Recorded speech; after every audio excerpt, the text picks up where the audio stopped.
సర్వేలు మేము నమ్మం. ఓట్లు ఎవరికి వేయాలని జనం డిసైడ్ కాలేదట. ఇంకా ఆలోచిస్తా ఉన్నారట. కిషన్ రెడ్డి పార్టీకి, బీజేపీ పార్టీకి మనం ఓట్లేస్తే మనం బ్రహ్మాండంగా అభివృద్ధి బాటల వైపు నడుస్తాం, మనం అడుగడుగున బంగారు అచ్చులతోటి మనం ముందుకు నడిపిస్తాడనే ఆలోచనలు ఇంకా ప్రజలు ఉన్నారు అని ఆయన మాట్లాడుతూ ఉన్నాడు.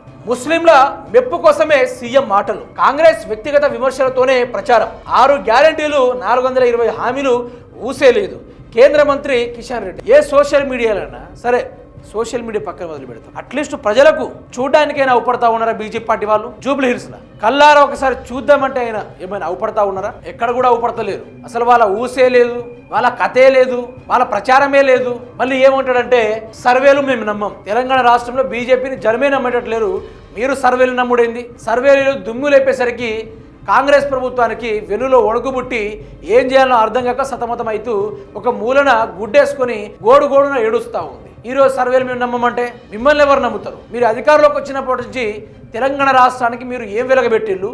మీరు తెలంగాణ రాష్ట్రానికి ఏ బడ్జెట్ని తీసుకొచ్చిళ్ళు? ఏ పార్లమెంట్లో మీరుండి కొట్లాడినరు? వీళ్ళు పార్లమెంట్లో కూర్చుంటే వీళ్ళను కూర్చున్న ప్లేస్ నుంచి లేపి పక్క సీట్లో కూర్చోబెట్టే అంత స్థాయి ఉన్నోళ్ళు పెద్దోళ్ళు. ఈరోజు వీళ్ళట ఆ యొక్క సర్వేలు నమ్మరట.